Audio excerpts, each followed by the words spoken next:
Hi welcome to Telugu journey channel. నా పేరు విష్ణుకుమార్, నేను సీనియర్ జర్నలిస్ట్ని. ఈ మధ్య 3 రోజుల క్రితం ప్రపంచవ్యాప్తంగా కూడా ఒక సంచలన వార్త అనేది చూసాం మనం అందరం కూడా. అమెరికా సైన్యం వెనెజులా అధ్యక్షుడైనటువంటి నికోలస్ మదురోని అరెస్ట్ చేసి న్యూయార్క్కి అయితే తరలించింది. ఇది జరిగిన వెంటనే మన సోషల్ మీడియాలో కొత్త థంబ్నెయిల్స్ తెలిసినాయి.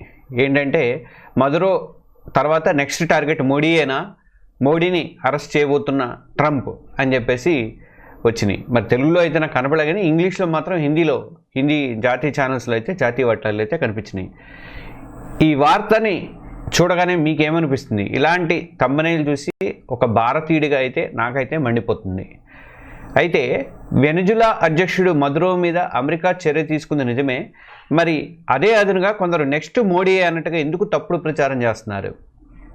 మదురో విషయంలో జరిగిందని చెప్పేసి మోడీ విషయంలో కూడా అలాగనే జరుగుతుందా? అంతర్జాతీయ చట్టాలు కానీ, దేశాల మధ్య సంబంధాలు కానీ అసలు ఏం చెప్తున్నాయి? అసలు భారత ప్రధానిని టచ్ చేసేటువంటి దమ్ము, ధైర్యం ట్రంప్కు ఉందా? ఈరోజు మనం ఈ సంచలన అంశం మీద డెప్త్గా మాట్లాడుకుందాం. వెనెజులా అధ్యక్షుడు నికోలస్ మదురో మీద అమెరికా 2020లోనే నార్కో టెర్రరిజం ఆరోపణలు అయితే చేసింది. అప్పట్లోనే కేసు పెట్టేసింది. జనవరి 2026 అంటే ఇప్పుడు ఆపరేషన్ అబ్సల్యూట్ రిజాల్వ్ అనే పేరు మీద సైనిక చర్య జరిపి అతని కార్కస్లో బంధించి విచారణ కోసం న్యూయార్క్కి తీసుకొచ్చింది. ఇది ఒక వాస్తవం, ఇప్పుడు జరుగుతున్న వాస్తవం. అది ఈ వాస్తవాన్ని బేస్ చేసుకొని భారత ప్రధాని విషయంలో జరుగుతుంది అని చెప్పి కొందరు ప్రచారం చేస్తున్నారు. మొన్న ఒక కాంగ్రెస్ నేత బహిరంగంగానే ఇట్లనే మాట్లాడాడు.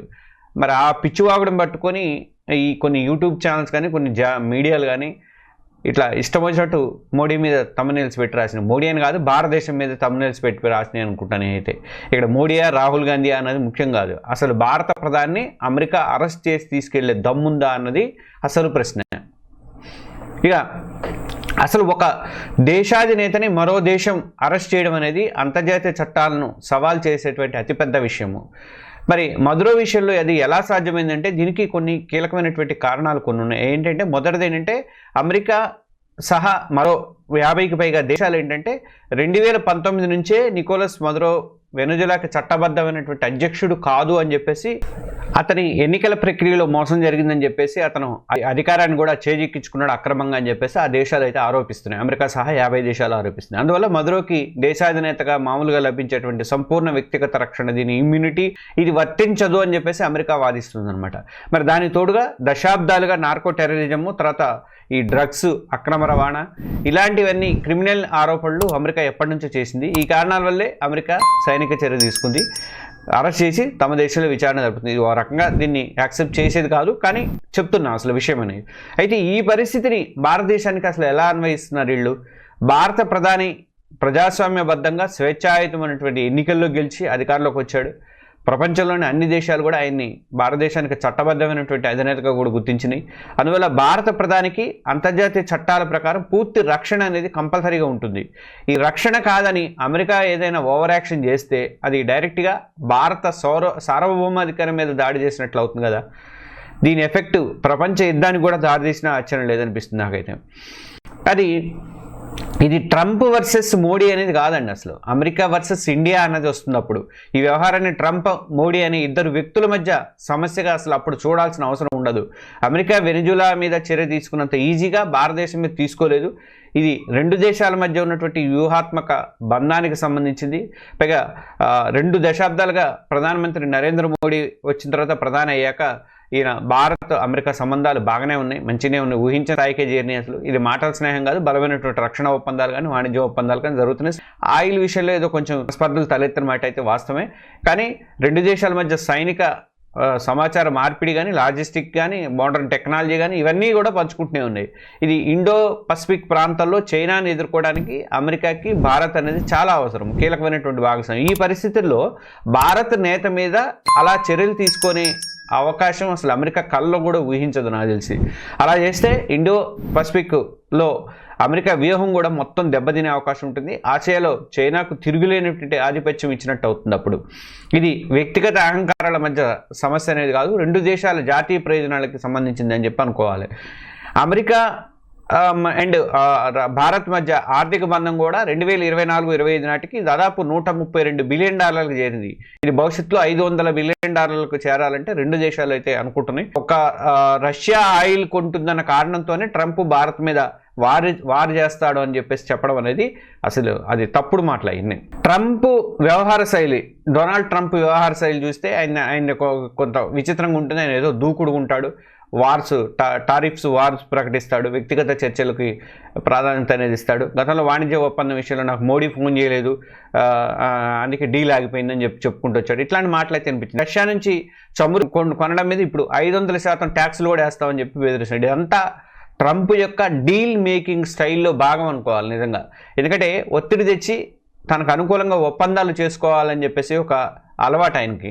అయితే భారతదేశం ఇలాంటి వ్యక్తిగత ఒత్తిడికి లొంగే దేశం కాదు. వాణిజ్య ఒప్పందాలు అనేవి మోడీకి ట్రంప్కి మధ్య జరిగేటువంటివి కాదయి, అవి రెండు దేశాల వ్యవస్థలకు సంబంధించినవి అని చెప్పేసి భారత్ గట్టిగా నమ్ముతుంది. అందుకే ట్రంప్ ఎంత దూకుడుగా ఉన్నా కానీ మన విదేశాంగ విధానం ప్రకారం మనం జాతీయ ప్రయోజనాలకు, మన రైతుల ప్రయోజనాలు కానీ, మన ప్రజల ప్రయోజనాలకు కానీ కట్టుబడే దాని తగ్గట్టుగానే నిర్ణయం అయితే కేంద్ర ప్రభుత్వం తీసుకోవాల్సి వస్తుంది. ఇప్పుడు కేవలం ఒక ఊహగా ఒకవేళ అమెరికా అన్ని అంతర్జాతీయ చట్టాలను, ఒప్పందాలను పక్కన పెట్టి భారత ప్రధాని మీద చర్యకు దిగితే ఏం జరుగుతుందంటే, ఫస్ట్ ఏంటంటే భారత్ పాకిస్తాన్ లేదా వెనిజులా లాంటి చిన్న దేశం కాదు అని చెప్పేసి గ్రహించాలి మనం. ఇది 140 కోట్ల మందికి పైగా ఉన్నటువంటి జనాభా ఉన్నట్టు ప్రపంచంలోనే అతిపెద్ద ప్రజాస్వామ్య దేశం. అణ్వాయుధ శక్తి ఉంది, ప్రపంచంలోనే 4వ అతిపెద్ద సైనిక శక్తి ఉంది. భారత్పై దాడి అనేది ఒక ప్రాంతీయ ఘర్షణగా మాత్రం మిగిలిపోదు, ఏదో చిన్న దేశం మీద దాడి చేసినంత ఈజీగా ఉండదు ఇక్కడ. అది వెంటనే రష్యా లాంటి దేశాల నుంచి తీవ్ర వ్యతిరేకత వస్తుంది. ఐరోపా దేశాలు కూడా అమెరికా చర్యను ఖండిస్తాయి, భారత్కి సపోర్ట్ చేస్తాయి. అమెరికా నిర్మించుకున్నటువంటి ఇండో పసిఫిక్ కూటమి కూడా కొలాప్స్ అయిపోతుంది. ఇంకోటి చెప్పాలంటే ప్రపంచ యుద్ధానికి కూడా దారితీసే అవకాశాలు అయితే గ్యారంటీగా ఉంటాయి భారత్ మీద దాడి చేయడం అంటే. చైనా లాంటి దేశాలు ఈ అవకాశాన్ని వాడుకొని తమ ఆధిపత్యం విస్తరించుకునే ఛాన్స్ ఉంటుంది. అమెరికా కూడా ప్రపంచ నాయకత్వం పెద్దన్న అని రాస్తుంటారు వాళ్ళు, పెద్దన్నదే ఏం లేదు, అప్పుడు నాయకత్వ హోదా కూడా పోతుంది, దానికి పర్మనెంట్ కోల్పోతుంది. ఇది యూట్యూబ్లో తమ్నెయిల్స్ పెట్టుకునేంత సరదా అయినటువంటి విషయం అయితే కాదు అది. ఇది ప్రపంచ భద్రతకు, ప్రపంచ మొత్తానికి కూడా సంబంధించింది భారత్ మీద దాడి చేయడం అంటే. అన్నిటికంటే ముఖ్యమైనది ఏంటంటే భారత ప్రజల దగ్గర ఉన్నటువంటి జాతీయవాద స్ఫూర్తి. దేశంలో రాజకీయంగా మన మధ్య ఎన్ని విభేదాలు ఉన్నా, కాంగ్రెస్, బీజేపీ, మరి మిగతా ఆపు లేకపోతే తృణమూల్ కాంగ్రెస్, ఇట్లా ఎవరు ఎన్ని కొట్టుకున్నా కానీ, ఎంత శత్రుత్వం ఉన్నా కానీ దేశ సార్వభౌమాధికారం మీద దాడి జరిగినప్పుడు మాత్రం 140 కోట్ల మంది భారతీయులంతా కూడా ఒక్కటవుతారు. ప్రధాని కుర్చీలో ఉన్నది అక్కడ నరేంద్ర మోడీయా, లేకపోతే రాహుల్ గాంధీయా, లేకపోతే మమతా బెనర్జీయా అనేది కాదు మనకి. మనం భారత ప్రధాని మీద దాడి జరిగింది అనేది చూస్తాము, మన భారతదేశం మీద దాడి జరిగింది అనేది చూస్తాము అక్కడ. దాన్ని ప్రతి భారతీయుడు కూడా తమ మీద జరిగినటువంటి దాడిగా భావిస్తారు. ఆ తర్వాత దేశంలో పెళ్ళుబిగేటువంటి ప్రజా వ్యతిరేకత కానీ, జాతీయవాద భావోద్వేగాలు కానీ, వాటిని ఎవరు కూడా ఏ శక్తి కూడా ఆపలేదు. అమెరికన్ ఉత్పత్తుల బహిష్కరణ దగ్గర నుంచి అమెరికా కంపెనీల దాడి వరకు కూడా మొత్తం వెళ్ళిపోయే అవకాశాలు ఉంటాయి, చేయి దాటిపోతుంది. కాబట్టి ఈ రాజకీయ సామాజిక పరిణామాలు తట్టుకోవడం అనేది ఏ అమెరికా అధ్యక్షుడికి కూడా సాధ్యమైతే కాదు. ప్రజల నుంచి వచ్చేటువంటి తిరుగుబాటుని సైనిక శక్తి కన్నా కూడా చాలా శక్తివంతమైందని చెప్పుకోవాలి మనం అనేది. మనం చూసినట్లుగా అంతర్జాతీయ చట్టాల ప్రకారం భారతదేశానికి ఉన్నటువంటి రక్షణ కానీ, బలమైన వ్యూహాత్మక భాగస్వామ్యం కానీ, విడదీయనటువంటి ఆర్థిక బంధం కానీ, భారతదేశ సైనిక శక్తి కానీ, ఇక అన్నిటికీ మించి భారత ప్రజల్లో ఉన్నటువంటి జాతీయవాదం కానీ, ఇవన్నీ కలిపి భారత ప్రధాని చుట్టూ ఒక బలమైన కంచెలాగా ఉన్నాయి. అక్కడ మోడీ ఉండనండి, రాహుల్ గాంధీ ఉండండి, ఎవరైనా ఉండండి. అందుకే మోడీని టచ్ చేసే దమ్ము ట్రంప్కు ఉందా అని చెప్పి నేను ప్రశ్నిస్తున్నా. అదే తమ్మునైలు పెట్టాను నేను. వెనిజులా లాగా భారత్ను అల్లాటప్పగా ట్రంప్ కానీ అమెరికా కానీ తీసుకోదు. సొంత ప్రభుత్వం నుంచి, పార్టీ నుంచి వ్యతిరేకత వస్తుంది. ప్రపంచ సంక్షోభాన్ని సృష్టించేటువంటి మతిలేని నిర్ణయం అమెరికా తీసుకుంటుందని కల్లో కూడా ఊహించలేదు మనం. దీనికి సమాధానం ఒకటే, అసాధ్యం అంతే, అది కాదు. ఈ థంబ్నెయిల్స్ కేవలం క్లిక్ కోసం చేసేటువంటి డ్రామా మాత్రమే అని చెప్పేసి నేనైతే అంటున్నాను. ఈ విశ్లేషణ మీద మీ అభిప్రాయం చెప్పండి. వెనిజులా విషయంలో జరిగింది భవిష్యత్తులో వేరే దేశం విషయంలో కూడా జరిగే అవకాశాలు ఉందని మీరు అనుకుంటున్నారా? మీ ఆలోచనలను కింద పంచుకోండి. అలాగే మన ఇలాంటి మంచి మంచి విశ్లేషణలు అందిస్తున్నటువంటి మన ఛానల్ని సబ్స్క్రైబ్ చేసుకోవడం మాత్రం మర్చిపోవద్దు. Thank you.